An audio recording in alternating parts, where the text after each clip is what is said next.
dengan dugaan menghasut kepada TNI, ya kan? Siapa? Coba. Jokowi dalam sambutannya itu di HUT TNI ke-79 memberikan peringatan kepada masyarakat. Kok ngancem gitu? Kok bisanya ngancem gitu kan? Emang nggak ada kegiatan lain selain ngancem? Itu IKN tuh kepres kenapa nggak ditandatangani, mau cuci tangan? Biar rakyat nanti nyalain Prabowo gitu. Karena Prabowo nggak mau neken kepres gitu. Mau ngadu domba rakyat sama pemerintahan yang sah, itu yang ngomong, itu yang bikin riak, ya kan? Makin banyaklah umat Islam yang subscribe media-media Islam daripada kita subscribe media-media maksiat. Paling tidak orang-orang. Bismillahirrahmanirrahim. Assalamualaikum warahmatullahi wabarakatuh. Jumpa lagi Al-Fakir Abi Faisal pada kesempatan hari ini, Senin 7 Oktober 2024. Bagaimana keadaan saudara dan keluarga? Semoga semuanya sehat, walafiat, mulia, barokah. Amin, Allahumma amin. Masih panjang umur perubahan, panjang umur perjuangan.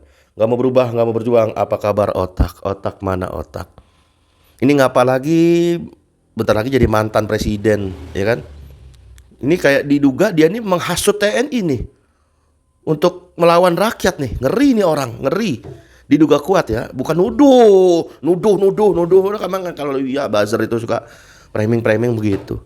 Dulu ada Ustadz Maher itu dituduh menghina habaib. Satu habaib dihina, Ustadz Maher ditangkap.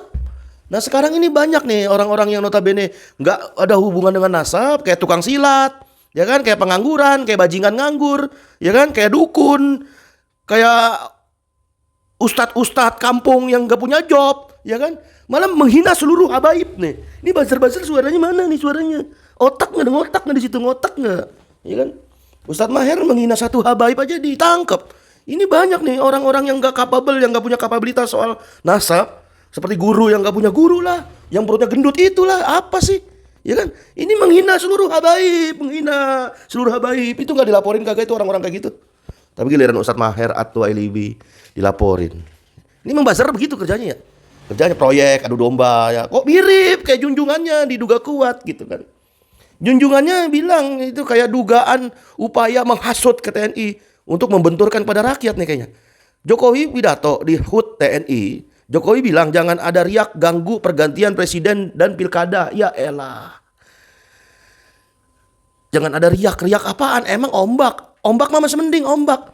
Nggak ada kata istirahat. Ombak itu selalu berdesir tiap menit, tiap detik, tiap jam. Ya kan? Kalau jabatan presiden itu kan selalu ada masanya 5 tahun, masanya 10 tahun. Ya kan, beda lah. Pilkada harus jaga stabilitas, dukung penuh transisi. Dukung apaan? Kalau ada dugaan pelanggaran apa lagi yang didukung, ya kan? Malah banyak netizen bilang pasang aja satu foto aja Prabowo aja, ya kan, Gibran gak usah kan gitu. Harus pastikan proses transisi berjalan dengan baik dan lancar. Yang bikin riak tuh siapa? Rakyat atau pupu papa? Pupu papa itu harusnya kesuit arahnya ngomongnya. Pupu papa itu jangan bikin riak di tengah pergantian ini pemerintahan. Kalau mau tegas sekalian, kalau mau lemah sekalian, ya kan? Jangan sampai ada riak yang berpotensi mengganggu keamanan negara. Mau ngapain TNI? Mau diduga diasut sama rakyat, mau dibenturin sama rakyat. Innalillahi wa inna ilaihi rajiun. Terus kalau rakyat menolak pupu papa yang diduga Gibran itu dilantik, gimana? Mau ngomong apa? Kalau rakyat, terus kalau TNI misalnya menolak kepemimpinan, ya kan, yang diduga pupu papa itu, ya bukan Gibran, pupu papa, terus mau ngapain sampean? Udah fokus aja nih ngurusin bagaimana nanti sidang demi sidang dunia. Sidang pidana, sidang perdata, sidang soal lingkungan, sidang gugatan ke PT UN, ke Pengadilan Negeri dan lain sebagainya, macam urusin aja itu, fokus di situ. Coba minta tolong nanti kalau udah jadi bekas presiden, minta tolong sama Yusril, pengacara kondang. Mau nggak Yusril nolongin dia, ya kan? Coba, ya kan, bisa nggak tuh? Mahfud MD, orang intelektual, berani nggak, ya kan, melawan rakyat gugatan demi gugatan itu, ya kan? Kalau rakyat nolak Gibran dilantik jadi wapres, gimana? Mau ngomong apa? Kalau gugatan PDIP nanti dikabulin, mau ngomong apa? Yang bikin gaduh siapa? Yang dituduh siapa? Yang bikin gaduh siapa? Yang bikin riak siapa? Yang malah diduga menghasut siapa kepada siapa? Nggak ngotak lah. Kalau rakyat nolak wapresnya Gibran gimana? Walaupun Jokowi terus berusaha melindungi Gibran dari hantaman dan pada kritikan rakyat, setelah terbongkarnya Pupu Papa yang ada gopaynya namanya Gibran Rakabuming Raka yang kemudian jadi selamat. Tapi citra Gibran di masyarakat udah jatuh ke level serendah-rendahnya, hancur, sehancur-hancurnya, udah berkeping-keping. Dan tidak mungkin lagi bisa bangkit kembali dengan upaya apapun, walaupun dengan dugaan menghasut kepada TNI, ya kan? Siapa? Coba. Jokowi dalam sambutannya itu di HUT TNI ke-79 memberikan peringatan kepada masyarakat. Kok ngancem gitu? Kok bisanya ngancem gitu kan? Emang nggak ada kegiatan lain selain ngancem? Itu IKN tuh kepres kenapa nggak ditandatangani, mau cuci tangan? Biar rakyat nanti nyalahin Prabowo gitu. Karena Prabowo nggak mau neken kepres gitu.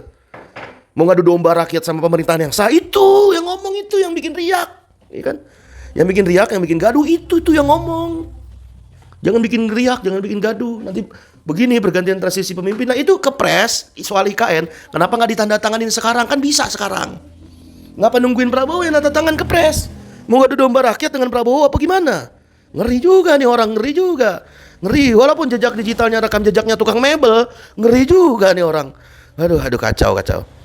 Yang mantan Danjen Kopassus aja kayak Sunarko, Bapak Sunarko, kayak Prabowo itu mantan jejak digitalnya itu, jejak rekamnya itu, sepak terjangnya mantan Danjen Kopassus saja nggak gitu-gitu amat gitu kan, nggak gitu-gitu amat, biasa-biasa aja gitu. Kok ini orang yang bukan mantan Danjen Kopassus nggak pernah terlibat pertempuran di lapangan kok lebih-lebih gitu daripada daripada gaya-gaya diduga represif dan otoriter gitu kan. Aduh.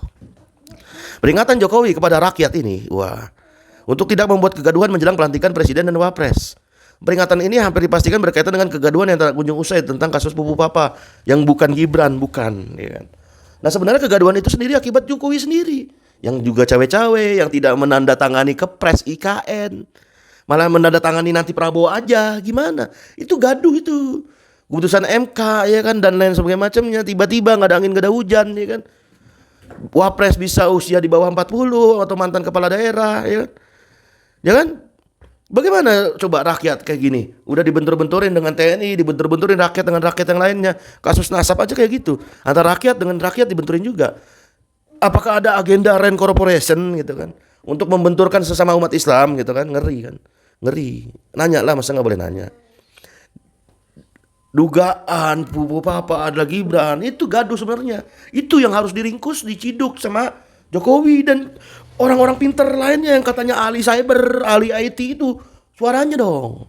Gak usah suara dah, action aja lah, gak usah banyak suara lah. Not action, talk only, ya kan, NATO, ya kan. Sama kayak Menteri Luar Negeri Retno Marsudi, cuman bisa ngomong doang, walk out, ngomong omon-omon. Kalau mau itu bebasin Palestina, kirim TNI ke sana. Buat apa? Omon-omon walk out di sidang PBB gak guna, gak ngaruh apa-apa. Biar dia terlihat Indonesia adalah ini begini, nggak usah kayak gitu-gitu. Gak usah bilang terlihat. Salah, beda orang yang terlihat kaya dengan orang kaya, beda kan? Beda. Nah sama dengan orang yang terlihat bela Palestina dengan orang yang bela Palestina, beda lagi. Orang yang terlihat bela Palestina dia hanya menampakkan topeng. Sedangkan orang yang bela Palestina beneran, dia menyumbangkan dananya, menyumbangkan donasinya, bahkan dia mengorbankan tenaganya, hartanya, waktunya, pikirannya untuk kemuliaan tanah suci Palestina. Bahkan dia itu rela, ya kan, berangkat ke sana gitu kan, ke Palestina. Dan itulah yang harus dilakukan oleh pasukan perdamaian, katanya TNI pasukan perdamaian harusnya ke sana. Sama seperti Retno Marsudi, cuma bisa omon-omon. Sama seperti presidennya, junjungannya omon-omon juga. Semuanya cuma bisa omon-omon. Padahal mereka itu adalah orang yang menjabat. Kalau orang menjabat itu kan punya tangan, punya action.